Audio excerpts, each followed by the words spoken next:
اللہ اللہ اللہ اللہ اللہ اللہ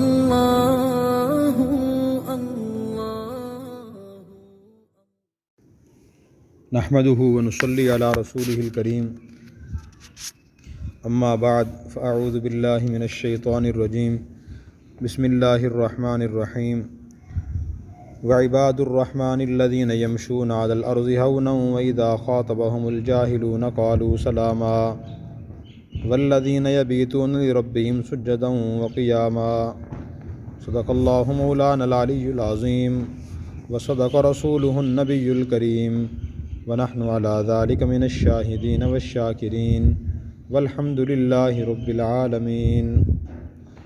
یہ سورہ فرقان کا آخری رکوع ہے۔ اس میں اللہ تبارک و تعالیٰ نے اپنے خاص بندوں کی 12 صفات بیان فرمائی ہیں۔ بندے سارے اللہ کے ہوتے ہیں، لیکن کچھ خاص بندے ہوتے ہیں۔ خاص بندے وہ ہوتے ہیں جن میں خصوصیات ہوتی ہیں، جیسے ہمارے ملنے والوں میں بہت سے ملنے والے ہیں، لیکن ان میں سے ہمارے خاص لوگ وہ ہوتے ہیں جن میں کچھ خصوصیات ہوتی ہیں۔ ان کو ہمارا زیادہ احساس ہوتا ہے، فکر ہوتی ہے، تعلق خاص ہوتا ہے، ان کے معاملات ہم سے خاص ہوتے ہیں، وہ خاص لوگ بن جاتے ہیں۔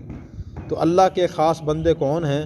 اللہ تعالیٰ خود بیان فرما رہے ہیں، ان کی صفات یہ ہوتی ہیں۔ نمبر 1، یمشون علی الارض ہونا، کہ اللہ کے خاص بندے زمین پر چلتے ہوئے عاجزی اختیار کرتے ہیں، یعنی عاجزی سے چلتے ہیں، تکبر سے نہیں چلتے۔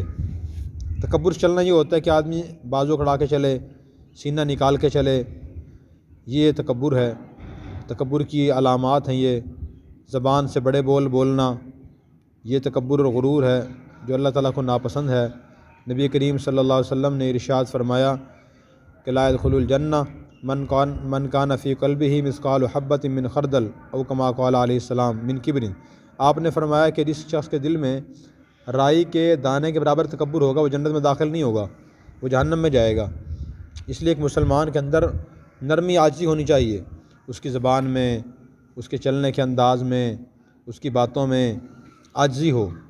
نبی کریم صلی اللہ علیہ وسلم نے یہ بھی ارشاد فرمایا من تواضع للہ رفعہ اللہ، جو شخص عاجزی اختیار کرتا ہے، اپنے آپ کو چھوٹا سمجھتا ہے، کمتر سمجھتا ہے، اللہ تعالیٰ اس کو بلندی عطا فرماتے ہیں۔ ومن تکبر وضعہ اللہ، اور جو غرور تکبر میں مبتلا ہوتا ہے اللہ اسے ذلیل کر دیتے ہیں۔ دوسری صفت یہ بیان فرمائی وَإِذَا خَاطَبَهُمُ الْجَاهِلُونَ قَالُوا سَلَامًا، کہ رحمان کے خاص بندے وہ ہوتے ہیں کہ جب جاہل ان سے بات کرتے ہیں تو وہ سلامتی کی بات کہتے ہیں یا سلام کہتے ہیں، یعنی وہ کسی گالی کے جواب گالی سے، برائی کے جواب برائی سے نہیں دیتے، بلکہ برائی کے جواب اچھائی سے دیتے ہیں۔ اور جاہل سے مراد نادان آدمی ہے، جس سے بات کرنے کا سلیقہ نہ ہو، جس کے اعمال و اخلاق اچھے نہ ہوں۔ تو اللہ کے خاص بندے ان سے الجھتے نہیں ہیں، بحث نہیں کرتے، بلکہ ایسے لوگوں سے بھی سلامتی کی بات کہتے ہیں اور الجھتے نہیں ہیں، لڑائی جھگڑا مول نہیں لیتے۔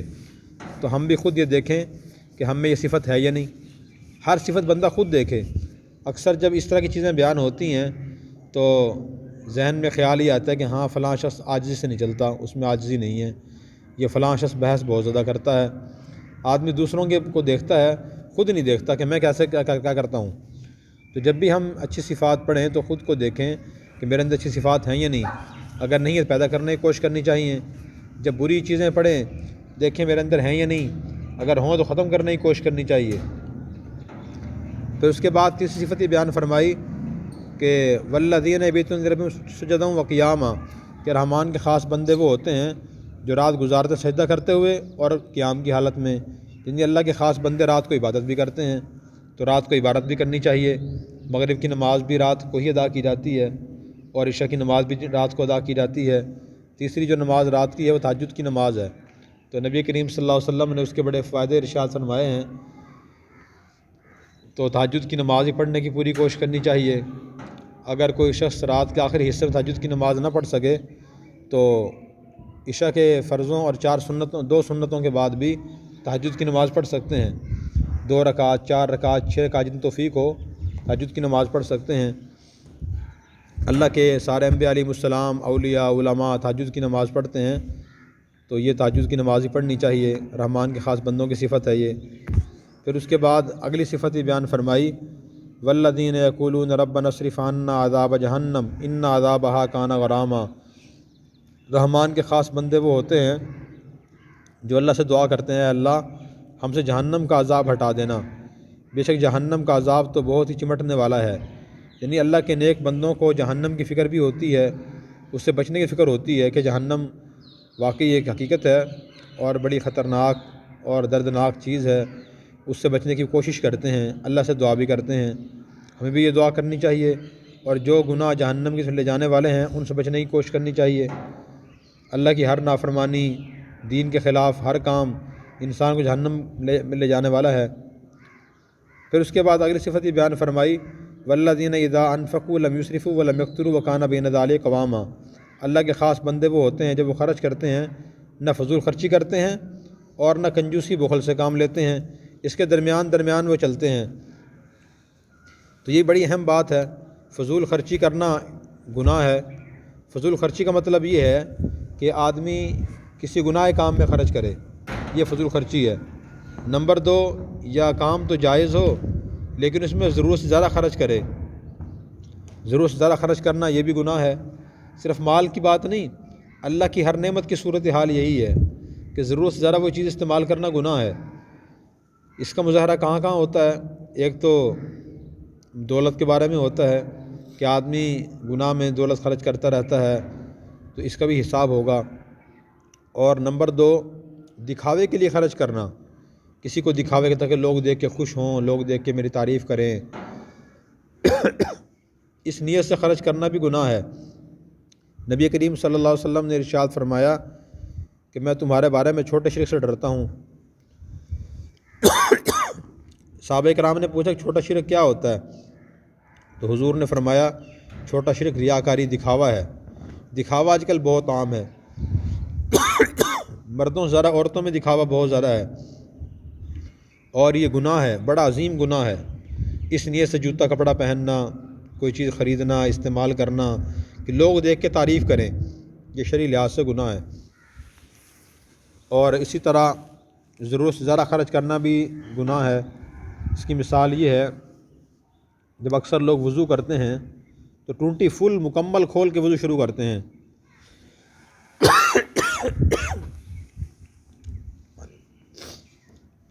تو یہ بھی شرعی لحاظ سے غلط ہے۔ جتنا پانی استعمال کرنے کی ضرورت ہو اتنا ہی استعمال کرنا چاہیے، جتنا گھر میں کھانے کی ضرورت اتنا ہی کھانا تیار کرنا چاہیے۔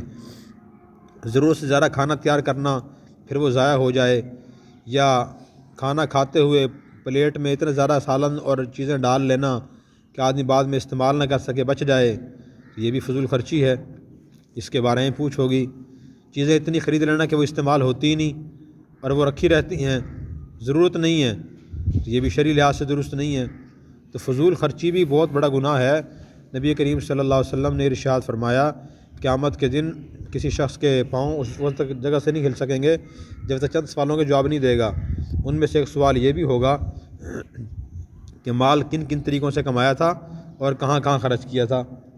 اس لیے ہم خرچ کرنے میں آزاد نہیں ہیں کہ آدمی سوچے کہ پیسے تو میرے ہیں، جتنا چاہیں جہاں چاہیں میں خرچ کر سکتا ہوں، ایسا نہیں ہے۔ یہ پیسے، یہ دولت اللہ کی طرف سے امانت ہے، اور اللہ کی طرف سے جہاں جہاں خرچ کرنے کی اجازت ہے انسان وہاں خرچ کر سکتا ہے، اور جتنا خرچ کرنے کی اجازت اتنا خرچ کر سکتا ہے، اس سے زیادہ خرچ کرنے کی ہمیں اجازت نہیں ہے۔ اسی طرح بخل کرنا بھی جائز نہیں ہے۔ بخل کا مطلب یہ ہے کہ کسی شخص کے پاس دولت ہے اور اس کو خرچ کرنے کی ضرورت بھی ہے، لیکن اپنی ضرورت میں بھی خرچ نہیں کرتا، بلکہ اپنا برا حال رکھتا ہے، بیمار ہوتا ہے تو دوا نہیں لیتا، اپنی اولاد اور ماتحت لوگوں کو تنگی میں مبتلا رکھتا ہے، وقت پہ کھانا مہیا نہیں کرتا، کپڑا مہیا نہیں کرتا، یا اسی طرح اپنے جسم کو صاف ستھرا رکھنے میں دولت خرچ نہیں کرتا، میلا کچالا رہتا ہے، بخل کرتا ہے، تو بخل ہی بری چیز ہے۔ نبی کریم صلی اللہ علیہ وسلم نے ارشاد فرمایا، سخی آدمی اللہ کے قریب ہوتا ہے، جنت کے قریب ہوتا ہے، لوگوں کے قریب ہوتا ہے، جہنم سے دور ہوتا ہے، اور بخیل آدمی اللہ سے دور ہوتا ہے، جنت سے دور ہوتا ہے، لوگوں سے دور ہوتا ہے، جہنم کے قریب ہوتا ہے۔ اس لیے درمیانہ طریقے سے اپنے متعلقین کی ضروریات پہ دولت خرچ کرنا یہ اللہ کا حکم ہے، اس میں بخل کرنا بھی جائز نہیں ہے۔ اسی طرح اس کے بعد میں والذین لا یدعون مع اللہ الہا آخر، اللہ کے خاص بندے وہ ہوتے ہیں جو اللہ کے ساتھ کسی کو خدا نہیں مانتے، یعنی وہ شرک میں مبتلا نہیں ہوتے۔ اور اگلی صفت یہ ہے فلا یقتلون النفس التی حرم اللہ الا بالحق، اللہ کے خاص بندے وہ ہوتے ہیں جو کسی کو ناحق قتل نہیں کرتے، ولا یزنون، نہ بدکاری کرتے ہیں، ومن یفعل ذلک یلقى اثاما، پھر فرمایا کہ جو شخص بھی یہ کام کرے گا، یعنی یہ گناہ کرے گا، زمین پر اکڑ کے چلے گا، اس میں عاجزی نہیں ہوگی، یا وہ جاہلوں سے بات کرتے ہوئے فضول بحث کرے گا، غیر مہذب باتیں کرے گا، اور اسی طرح فرمایا کہ جو جہنم سے نہیں ڈرے گا اور جو فضول خرچی کرے گا یا بخل سے کام لے گا، تو فرمایا کہ ومن یفعل ذلک یلقى اثاما، جو شخص بھی یہ کام کرے گا تو وہ گناہ کرے گا، یضاعف له العذاب یوم القیامہ ویخلد فیہ مہانا، اور اس کے لیے عذاب ہو قیامت کے دن اور اس عذاب میں وہ ہمیشہ رہے گا۔ اور پھر فرمایا کہ الا من تاب، ہاں مگر جو لوگ توبہ کر لیں گے، وآمن وعمل صالحا، ایمان لے آئیں، نیک عمل کرتے رہیں، فرمایا کہ فاولئک یبدل اللہ سیئاتہم حسنات، اللہ تعالیٰ ان کے گناہوں کو نیک اعمال میں تبدیل فرما دیں گے، وکان اللہ غفور الرحیم، اللہ تعالیٰ بہت زیادہ معاف فرمانے والے، سب پر مہربان ہیں۔ تو آدمی کو اللہ تعالیٰ کی طرف سے یہ تنبیہ کی جا رہی ہے کہ ہر شخص، ہر مرد، ہر عورت اپنی زندگی میں یہ گناہ دیکھے، اگر یہ گناہ ہوں تو ان کو ختم کرے اور جو اچھائیاں پیدا کرنے کی کوشش کرے۔ اس کے بعد فرمایا کہ من تاب وعمل صالحا فإنہ یتوب الی اللہ متابا، جو توبہ کرتا ہے اور نیک عمل کرتا ہے اللہ اس کی طرف پوری طرح متوجہ ہو جاتے ہیں۔ والذین لا یشہدون الزور، اگلی صفت یہ بیان فرمائی کہ اللہ کے خاص بندے جھوٹی گواہی نہیں دیتے، تو جھوٹی گواہی بھی بہت بڑا کبیرہ گناہ ہے۔ اور اسی طرح جھوٹی مجالس میں شریک ہونا، غلط جگہوں پہ شریک ہونا، جس مجلس میں چغلی ہو رہی ہو، غیبت ہو رہی ہو، کسی کی برائی بیان کی جا رہی ہو، یا گناہ کی باتیں ہو رہی ہوں، گناہ کام ہو رہے ہوں، تو ایسی مجلس میں بیٹھنا بھی صحیح نہیں ہے، اور اللہ کے خاص بندے یہ کام بھی نہیں کرتے۔ تو اس سے پرہیز کرنا چاہیے کہ آدمی جب بروں کے پاس بیٹھتا ہے، گناہ کی مجلس میں بیٹھتا ہے، پھر وہ آہستہ آہستہ گناہ کی طرف چلنا شروع ہو جاتا ہے، اور ایک وقت آتا ہے کہ پوری طرح وہ گناہ میں مبتلا ہو جاتا ہے۔ تو رحمان کے خاص بندوں کی صفت یہ بھی نہیں ہے کہ وہ بروں کے ساتھ بھی نہیں بیٹھتے، بری مجالس میں نہیں بیٹھتے، اچھے لوگوں کے پاس اچھی مجالس میں بیٹھتے ہیں۔ پھر اس کے بعد فرمایا کہ وَإِذَا مَرُّوا بِاللَّغْوِ مَرُّوا كِرَامًا، رحمان کے خاص بندوں کی خاص صفت یہ ہے کہ جب وہ کسی بیہودہ فضول کام کے پاس سے گزرتے ہیں تو باعزت طریقے سے گزرتے ہیں، شریفانہ طریقے سے گزرتے ہیں۔ اس کا مطلب ایک تو یہ ہے کہ کسی گناہ کے کام کے پاس سے اللہ کے نیک بندے گزرتے ہیں، اس گناہ کام میں شریک نہیں ہوتے، اور دوسرا مطلب یہ ہے کہ جب وہ گناہ گاروں کے پاس سے گزرتے ہیں تو گناہ گاروں کو حقیر نہیں سمجھتے، انہیں کمتر نہیں سمجھتے۔ بعض مسلمانوں میں یہ عادت بھی ہے جو خود تھوڑی بہت عبادت کرتے ہیں تو عبادت نہ کرنے والوں کو حقیر سمجھتے ہیں، ان کو بہت برا سمجھتے ہیں۔ تو ان کو برا سمجھنا اور حقیر سمجھنا، ان کے خلاف باتیں کرنا، یہ خود شرعی لحاظ سے برا ہے، جائز نہیں ہے، اس کی بھی بارے میں احتیاط کرنی چاہیے۔ نبی کریم صلی اللہ علیہ وسلم نے ارشاد فرمایا کہ آدمی کے برا ہونے کے لیے کافی ہے اپنے مسلمان بھائی کو حقیر سمجھے، اس کو برا سمجھے۔ پھر اس کے بعد اگلی صفت یہ بیان فرمائی وَالَّذِينَ إِذَا ذُكِّرُوا بِآيَاتِ رَبِّهِمْ لَمْ يَخِرُّوا عَلَيْهَا صُمًّا وَعُمْيَانًا، کہ رحمان کے خاص بندے وہ ہوتے ہیں کہ جب انہیں اللہ کی آیات کے ذریعے نصیحت کی جاتی ہے تو وہ اندھے بہرے ہو کر ان پر نہیں گرتے۔ اس کا مطلب یہ ہے کہ اللہ کی آیات یعنی قرآن کریم کی آیات اور نبی پاک صلی اللہ علیہ وسلم کی حدیث مبارکہ سننے کے بعد اچھی طرح سمجھ کے عمل کرنا چاہیے۔ بہت سے مرد عورت دین کی مکمل معلومات حاصل نہیں کرتے، سنی سنائی باتوں عمل کرتے رہتے ہیں۔ اسی وجہ سے ہمارے معاشرے میں دین کے بارے میں بہت سی باتیں غلط باتیں مشہور ہیں۔ مثلا ایک غلط تشریح یہ مشہور ہے کہ تقدیر پر ایمان تو ہونا چاہیے، یہ تو قرآن کا حکم بھی ہے، اللہ کا حکم بھی ہے، لیکن تقدیر پر ایمان لانے کا مطلب کیا ہے؟ اکثر لوگوں کو اس کا پتہ نہیں ہے۔ اکثر لوگ یہ سمجھتے ہیں کہ آدمی جو کام کرنا چاہے وہ کر لے اور جو کام نہ کرنا چاہے وہ نہ کرے، جو اللہ کو منظور ہو وہ ہو جائے گا، یہ مطلب سمجھتے ہیں۔ کہ جس کام کو میرا دل چاہ رہا ہے میں کر لوں، جس کام کو دل نہیں چاہ رہا میں نہ کروں۔ کوئی مجھے تنبیہ کرے کہ آپ یہ کام نہ کریں، یہ کام نقصان دہ ہے، تو کیا سننے والا کیا رہتا ہے کہ جو اللہ کو منظور ہو وہ ہو جائے گا، جو تقدیر میں لکھا ہو وہ ہو جائے گا۔ تو آدمی منع کرتا ہے کہ آپ یہ کام کر لیں، اس میں فائدہ ہے اور یہ کام لازمی ہے، تو آدمی کہتا ہے کہ نہیں میں تو یہ کام نہیں کرتا، اللہ کا منظور ہوا تو فائدہ پہنچ جائے گا، منظور نہ ہو فائدہ نہیں پہنچے گا۔ تو یہ بڑی غلط فہمی ہے۔ دنیا کو اللہ تعالیٰ نے دارالاسباب بنایا ہے، اور یہاں ہر آدمی کی ذمہ داری ہے کہ اپنے جائز کاموں کے لیے جائز ممکن اور بھرپور کوشش کرے۔ دیکھیں ہم کھانا کھاتے ہیں، کھانے کا جو لقمہ ہے وہ خود بخود اللہ تعالیٰ ہم تک نہیں پہنچاتے، بلکہ اللہ تعالیٰ کی نے ہماری ذمہ داری ڈالی ہے کہ ہم اچھی طرح محنت کریں اور کوشش کریں۔ پہلے کاشتکاری زمین نرم کی جاتی ہے، اس میں ہل چلایا جاتا ہے، پھر اس کے بعد اس میں سے جو خراب جڑی بوٹیاں ہیں وہ ختم کی جاتی ہیں، ختم نہ ہو سپرے کیا جاتا ہے تاکہ جڑی بوٹیاں جو نقصان دہ ہیں فصل کے لیے وہ ختم ہو جائیں۔ پھر اس کے بعد زمین میں بیج ڈالا جاتا ہے، پھر کھاد ڈالی جاتی ہے، پانی ڈالا جاتا ہے، پانی بار بار لگایا جاتا ہے، پھر اس کے بعد فصل پیدا ہونا شروع ہوتی ہے، پھر پیدا ہونے کے بعد پکنا شروع ہوتی ہے۔ جب فصل پک جاتی ہے پھر بہت سے لوگ اکٹھے ہو کر آتے ہیں، فصل کو کاٹتے ہیں، مثلا گندم کو کاٹتے ہیں۔ گندم کٹنے کے بعد پھر گندم اور بھوسا الگ الگ کیے جاتے ہیں۔ الگ ہونے کے بعد وہ گندم آٹے کی چکی پر جاتی ہے، پھر وہاں سے پیستی ہے، چکی اسے پیستی ہے، پھر پیسنے کے بعد وہ گھر میں آتی ہے، اور گھر میں اس کا آٹے کا پھر آٹا گوندا جاتا ہے، پھر اس کے بعد اس کی روٹی بنائی جاتی ہے، پھر وہ کھائی جاتی ہے۔ تو کتنی محنت مشقت کے بعد ایک لقمہ ہمارے منہ تک پہنچتا ہے۔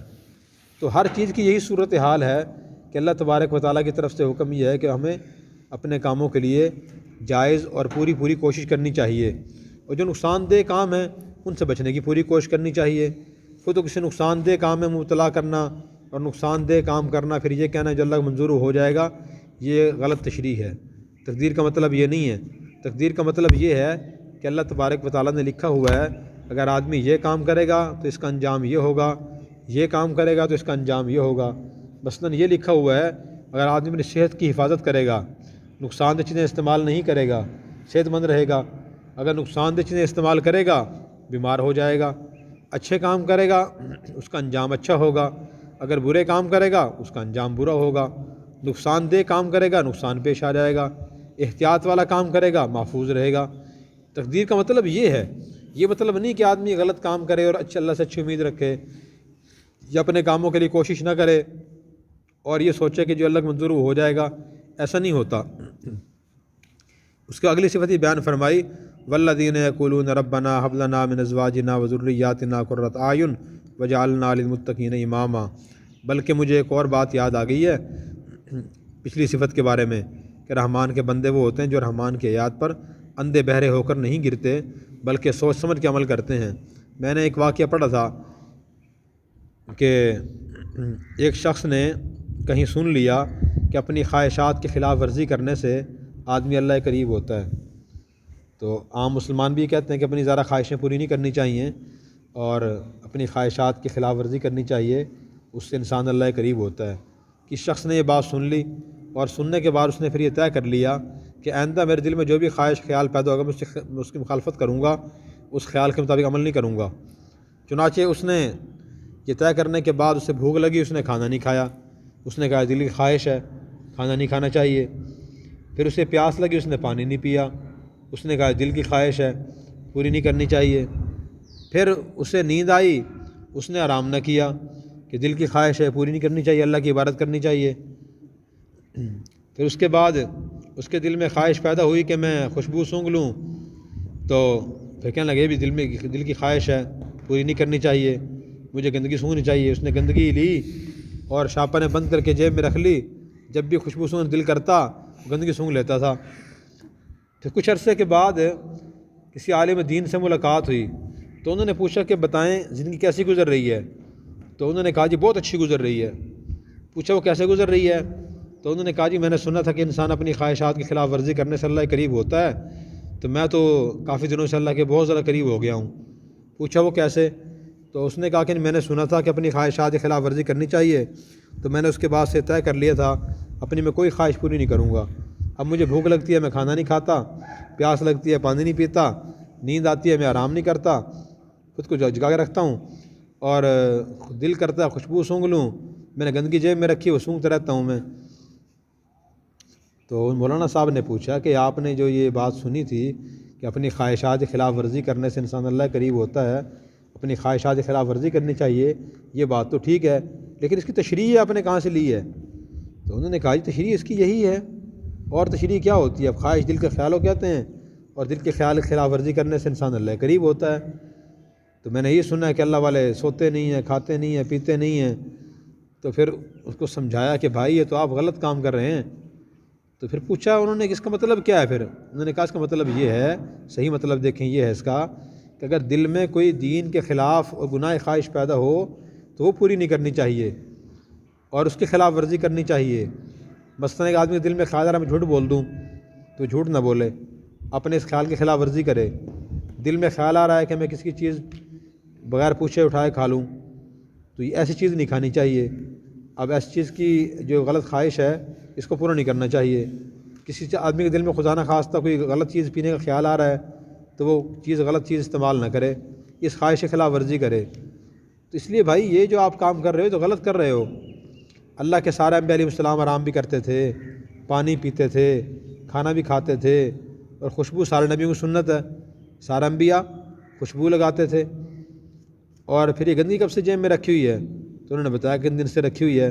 ان کو بتایا کہ یہ برائے مہربانی جیب سے نکال دیں اور اتنے دن کی نمازیں دوبارہ پڑھیں، اس لیے کہ نماز کے صحیح ہونے کے لیے کپڑے کا پاک ہونا شرط ہے. جب سے گندگی جیب میں رکھی ہے آپ کے ساتھ گندگی اور جسم اور کپڑا آپ کا پاک ہی نہیں ہے، آپ نمازیں دوبارہ پڑھیں. پھر انہوں نے ساری نمازیں دوبارہ پڑھی. تو اس لیے اللہ کی آیات، دین کے مسائل، نبی پاک کی حدیث جب ہم پڑھیں تو کسی اچھے عالم دین سے اس کی تشریح سنیں، تشریح سننے کے بعد پھر اس پر عمل کریں. بغیر تشریح پتہ کیے، بغیر معلوم کیے، خود بخود اپنے ذہن سے عمل کرنا یہ درست نہیں ہے، اور اس سے انسان غلط فہمی میں مبتلا ہو جاتا ہے. پھر اس کے بعد اگلی صفت بیان فرمائی کہ رحمان کے خاص بندے وہ ہوتے ہیں جو دعا کرتے ہیں ربنا هب لنا من ازواجنا وذرياتنا قرۃ اعین واجعلنا للمتقین اماما. اے ہمارے رب ہمیں ایسی بیویاں اور ایسی اولاد عطا فرما جو آنکھوں کی ٹھنڈک کا ذریعہ ہو، اور ہمیں متقی پرہیزگار لوگوں کا امام اور پیشوا بنا دے. تو یہ دعا بھی کرنی چاہیے، اپنی اولاد کی، گھر والوں کی اصلاح و تربیت کی کوشش بھی کرنی چاہیے، اللہ سے دعا بھی کرنی چاہیے اللہ ہمیں گھر والوں کی طرف سے راحت اور سکون پہنچائیے، تکالیف نہ پہنچائیے. اور خود بھی انسان یہ کوشش کرے کہ میری طرف سے کسی کو، خاص طور گھر والوں کو کوئی تکلیف اور پریشانی پیش نہ آئے، بلکہ سب پرسکون طریقے سے رہیں، میں کسی کو تکلیف نہ دوں. پھر فرمایا کہ وجعلنا للمتقین اماما، وہ دعا کرتے ہیں کہ اللہ ہمیں متقی پرہیزگار لوگوں کا پیشوا اور امام بنا دے، ہر کام میں ہم تقوی اختیار کریں، پرہیزگاری اختیار کریں. پھر فرمایا کہ علاقے غرفت ما صبروا ویلقون فیہا تحیۃ و سلاما خالدین فیہا حسنت مستقر و مقاما. جن لوگوں میں یہ 12 صفات ہوں گی اللہ تعالیٰ ان کو ان کے صبر کرنے کی وجہ سے جنت عطا فرمائیں گے، اور وہ جنت میں ہمیشہ رہیں گے.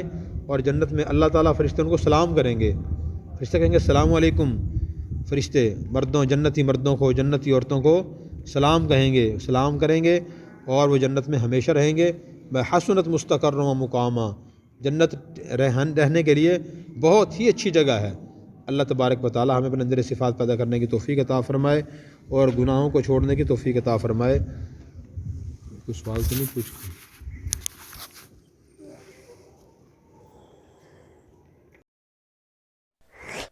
اور اگر آپ نے ابھی تک ہمارا چینل سبسکرائب نہیں کیا تو فوراً سبسکرائب کیجئے، ساتھ ہی بیل آئیکن پر کلک کریں تاکہ مزید آنے والی ویڈیو ہیں وہ آپ کو وقت پر ملتی رہیں. اللہ حافظ.